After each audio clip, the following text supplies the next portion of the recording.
नमस्कार दोस्तों। आज हम लोग पिछले क्लास में मैंने एंगल के बारे में चर्चा किया था, उसके कुछ टर्म बताए थे। आज उसके आगे हम लोग चर्चा करेंगे, ठीक है। एंगल समझा दिया था मैंने। एंगल क्या था? किसी भी दो लाइन के बीच का जो झुकाव था वो एंगल कहलाता था। इसे हम लोग डिग्री में मेज़र करते थे और रेडियन में मेज़र करते थे। वो हो चुका था। आज हम लोग क्या जानेंगे? एडजेसेंट एंगल, वर्टिकल या अपोजिट एंगल। सबसे पहले इसके लिए क्या करते हैं ना, सबसे पहले एक एंगल बनाते हैं, ठीक है। एक रे ड्रॉ किया ये और एक यहाँ पे, इसके बीच से एक लाइन ड्रॉ करते हैं।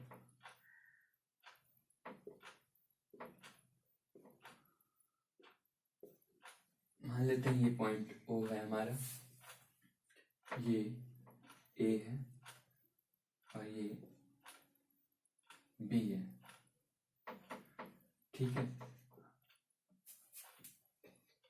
और ये हमारा C पॉइंट है।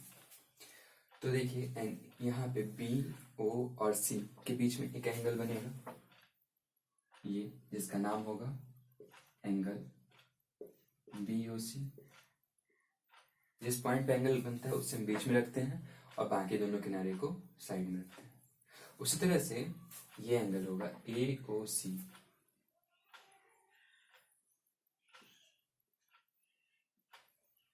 अब देखिए इस दोनों एंगल में क्या कॉमन है। ये जो पॉइंट है वर्टेक्स दोनों का एक ही पॉइंट पे आ रहा है, ठीक है। और दूसरा ये साइड जो है OC, ये दोनों में कॉमन है। तो किसी भी दो एंगल में अगर वर्टेक्स कॉमन हो और उनके बीच एक कॉमन साइड हो तो हम उसे कहेंगे एडजेसेंट एंगल, ठीक है। एक और भी हम लोग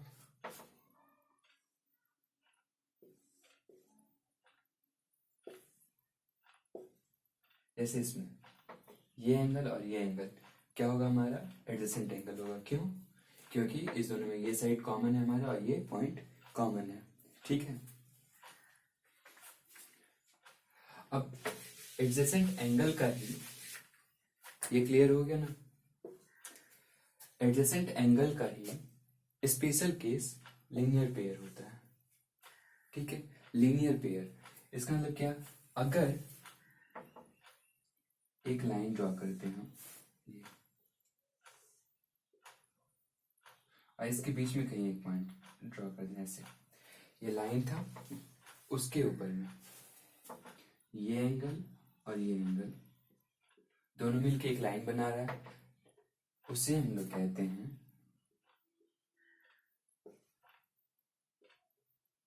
लीनियर पेयर, ठीक है। लीनियर पेयर जो होगा उन दोनों का सम 180 डिग्री होगा, क्योंकि एक लाइन पे ये जो एंगल बनता है ये 180 डिग्री का बनता है, ठीक है। तो जब यही कंडीशन एक एडजेसेंट एंगल हो और दोनों एंगल का सम, मतलब कि जैसे इस फिगर में ऊपर वाले में AOC plus angle BOC equal to 180 degree हो गया, तो हम कहेंगे ये लीनियर पेयर है। और ये हमेशा एक स्ट्रेट लाइन फॉर्म करेगा, ठीक है।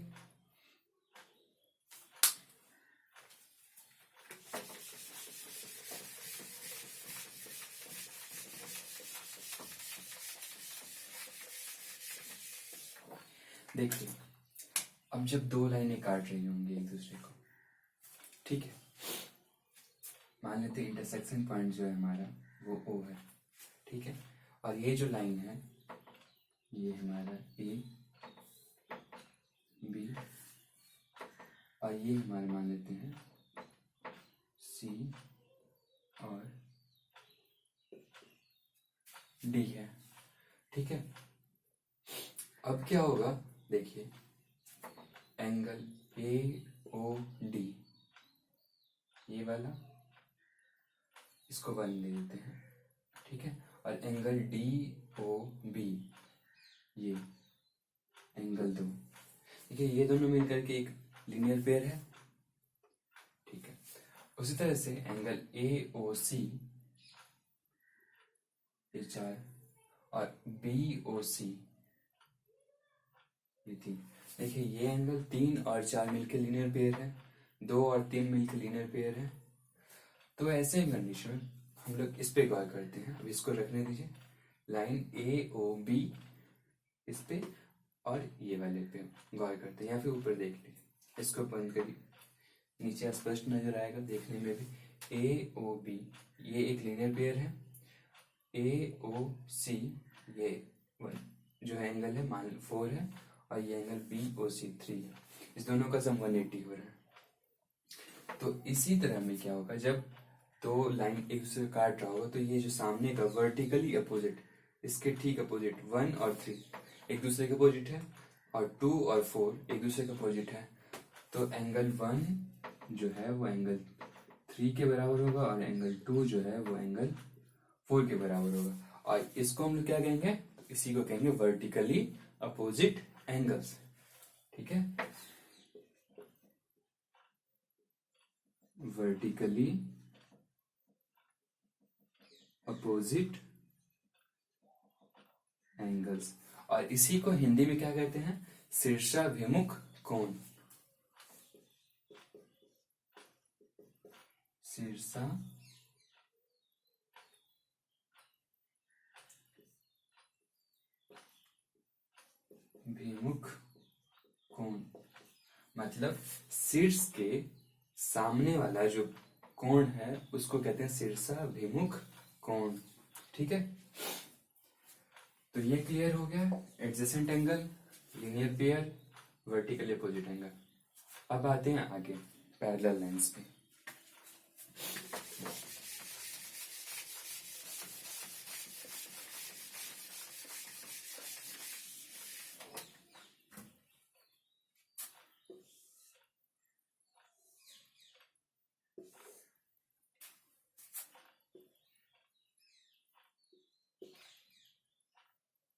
इसे हम लाइन L लेते हैं ना, ये M और ये लाइन N है, ठीक है। देखिए L और M पे रफली अगर देखा जाए तो ये इस दोनों के बीच का जो डिस्टेंस है वो हमेशा बराबर हो रहा है हर जगह पे, ठीक है। तो क्या होगा, जब ये बराबर हमें हर जगह पे है तो ये दोनों लाइन कभी भी एक दूसरे को नहीं काटेगा, मीट नहीं करेगी, दूसरे इंटरसेक्ट नहीं करेगा। जबकि ये लाइन और ये लाइन को देखिए, या इस लाइन को इस लाइन को देखिए, ये क्या हो रहा है, इसकी जो बीच की दूरियां हैं ये बढ़ती जा रही है आगे बढ़ने पे। तो हम ऐसा अंदाजा लगा सकते हैं कि जब हम इससे पीछे की ओर बढ़ाएंगे तो एक न एक पॉइंट ऐसा जरूर होगा जहां ये इंटरसेक्ट करेगा।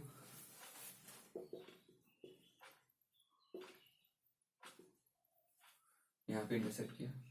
तो मुख्य तौर पे अगर दो लाइन के बारे में चर्चा कर रहे हैं हम, दो रेखाओं के बारे में, तो या तो वो एक दूसरे को कभी भी काटेगा नहीं, इंटरसेक्ट नहीं करेगा, या फिर वो एक दूसरे को निश्चित रूप से कहीं ना कहीं काटेगा एक पॉइंट पे। तो जब वो नहीं काटता है एक दूसरे को कहीं भी, तो कंडीशन क्या होगा, उसके बीच का डिस्टेंस हमेशा बराबर रहेगा। तो ऐसे लाइन को हम लोग पैरेलल लाइंस कहते हैं, ठीक है। ये हमेशा पेयर रहता है, और जो एक दूसरे को काटता है उसे इंटरसेक्ट लाइन कहते हैं, ठीक है। ट्रांसवर्सल लाइन ये तिरछी होती है जो किसी लाइन को काटती है। जैसे ये दोनों लाइन पैरेलल हमारे और ये काट रही है, तो ये हमारा ट्रांसवर्सल लाइन हो गया, और ये पैरेलल लाइन हो गया, ठीक है। इसके आधार पे बहुत सारे एंगल्स के फॉर्म होते हैं। जैसे देखिए ये लाइन हमारा L था, मान लेते हैं ये M है, और ये लाइन हमारा N है। तो अब ये एंगल, ठीक है, और ये एंगल देखिए बिल्कुल एक जैसा नजर आ रहा है ना। तो उसी तरह से ये एंगल से 1 2 दे देते हैं, ये 3, ये 4, 3 और 4 देखिए, एंगल 1 और एंगल 2, एंगल 3 और एंगल 4। उसी तरह से अगर हम इसे देखें, ये और फिर इसे और इसे देखें, तो ये बिल्कुल एक जैसे होंगे। तो इस तरह के एंगल को हम लोग कहते हैं कॉरेस्पॉन्डिंग एंगल। क्या कहेंगे? Corresponding angle. ठीक है। और हिंदी में इसी चीज को कहेंगे संगत कोण, एक साथ रहने वाला संगत कोण। ठीक है। और ये हमेशा क्या होते हैं? आपस में बराबर होते हैं। ठीक है।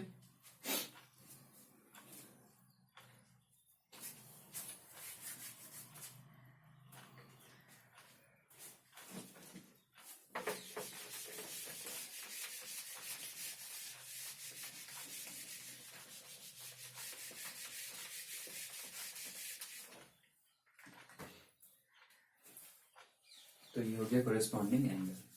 अब अल्टरनेट एंगल। अल्टरनेट एंगल दो तरह के होते हैं, अल्टरनेट इंटीरियर एंगल और अल्टरनेट एक्सटीरियर एंगल। देखिए, ये एंगल और ये एंगल जो होगा वो अल्टरनेट एंगल होगा। मतलब एक इस तरफ लाइन के इस पार और एक लाइन के इस पार। ठीक है। अच्छा, उस तरह से ये एंगल और ये एंगल अल्टरनेट होगा। मतलब इसे देखिए, एंगल 1 जो है वो अल्टरनेट होगा एंगल, इसे हम लोग नाम देते हैं 5, 6, 7, 8, एंगल 6 के अल्टरनेट होगा एंगल 6 के। एंगल 2 जो है वो अल्टरनेट होगा एंगल 5 की। ठीक है। एंगल 3 जो होगा वो अल्टरनेट होगा एंगल 8 के। तो इस तरह के एंगल को कहते हैं अल्टरनेट एंगल। अब क्या है, एक ही लाइन को देखिए, ऐसे ये लाइन यहाँ पे है और ये यहाँ पे, ये अल्टरनेट होगा। उसी तरह से ये यहाँ अल्टरनेट होगा। ये यहाँ ऐसे तो ये यहाँ ऐसे, ये दोनों अल्टरनेट होगा। फिर ये और ये अल्टरनेट होगा। तो जो इस दोनों लाइन के बीच का अल्टरनेट एंगल होगा उसे कहेंगे अल्टरनेट इंटीरियर एंगल, जैसे ये और ये, या फिर ये और ये। और इस दोनों लाइन के बाहर का जो अल्टरनेट एंगल होगा उसे कहेंगे अल्टरनेट एक्सटीरियर एंगल। इसी चीज को हिंदी में कहते हैं अल्टरनेट इंटीरियर एंगल को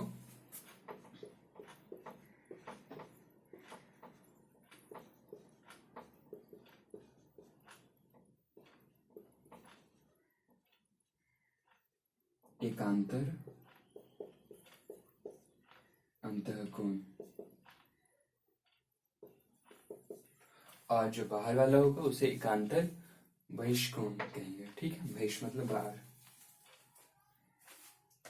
अब इसी में देखिए, तो ये हो गया अल्टरनेट एंगल भी हमेशा बराबर होते हैं, कोरेस्पॉन्डिंग एंगल भी बराबर होते हैं। अब आता है कंसेक्यूटिव एंगल्स। कंसेक्यूटिव एंगल्स क्या होगा? देखिए, इसमें ये पैरेलल लाइन के बीच का एंगल है, तो ये एंगल एक ही तरफ। ठीक है। इसमें क्या कंडीशन है कि एक ही तरफ होगा लाइन के, ये एंगल और ये एंगल कंसेक्यूटिव इंटीरियर एंगल होगा। ठीक है। जबकि ये एंगल और ये एंगल, ये एंगल और ये एंगल कंसेक्यूटिव एक्सटीरियर एंगल होगा। ठीक है। उस तरह से ये एंगल और ये एंगल मतलब बराबर लाइन के एक ही अंदर, ये कंसेक्यूटिव इंटीरियर एंगल हो जाएगा। जैसे ये एंगल और ये एंगल कंसेक्यूटिव एक्सटीरियर एंगल होगा। और इस दोनों का जो सम होगा वो 180 होगा। ठीक है। क्योंकि देखिए, इसे यहाँ पे देखते हैं, एंगल 7 जो है वो है कंसेक्यूटिव इंटीरियर किसके? तो एंगल 2 के। और इस दोनों का सम देखिए 1 और 2 जो है वो आपस में बराबर होगा। 1 और 2 आपस में, क्योंकि ये संगत कोण है, कोरिस्पॉन्डिंग एंगल है, तो एंगल 1 प्लस एंगल 7 देखिए ये 180 हो जाएगा, क्योंकि ये लीनियर पेयर है, इसलिए angle 2 plus angle 7 equal to 180 हो गया। मतलब कंजुगेटिव इंटीरियर एंगल का जो सम होगा वो 180 होता है। ठीक, और सबके लिए भी होगा। तो आज के लिए इतना ही। अगर कोई समस्या हो तो फिर पूछ सकते हैं आप। एक बार रिवीजन करते हैं, एक एग्जांपल ले लेते हैं, बेहतर रहेगा।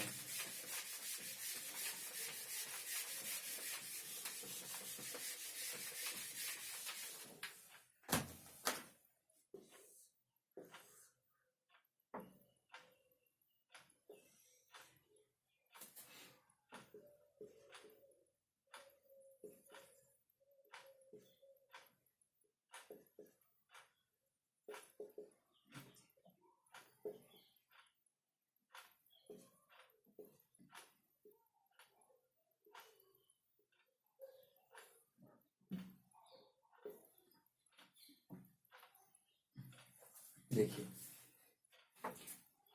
एंगल COD और एंगल EOD दोनों में एक वर्टेक्स कॉमन है और एक साइड कॉमन है, इसलिए ये और ये एडजेसेंट एंगल हो गया। क्लियर है? देखिए, एंगल AOD और एंगल COD एक लाइन पे बन रहा है, एक लाइन बना रहा है, इसलिए ये लीनियर पेयर है। ये दोनों लीनियर पेयर है।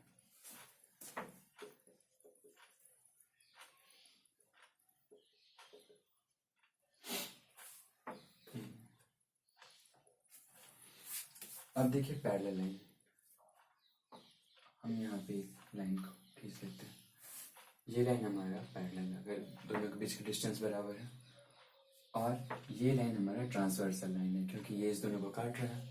ट्रांसवर्सल ये भी है हमारा, EO भी कोरिस्पॉन्डिंग एंगल। अब एंगल AO, ये जो है एंगल DOC, अगर हम यहाँ पे नाम दे दें एक P और इसको मान लेते हैं Q, तो DPQ के बराबर होगा।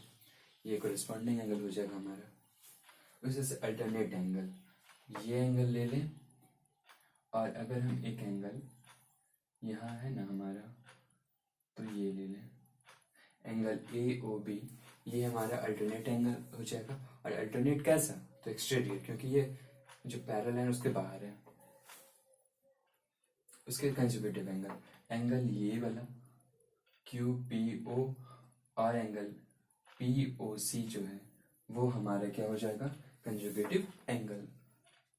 तो मेरे से रिवीजन हो गया होगा। बाकी के लिए आप क्वेश्चन बनाइए, प्रैक्टिस करिए, क्लियर हो जाएगा। धन्यवाद।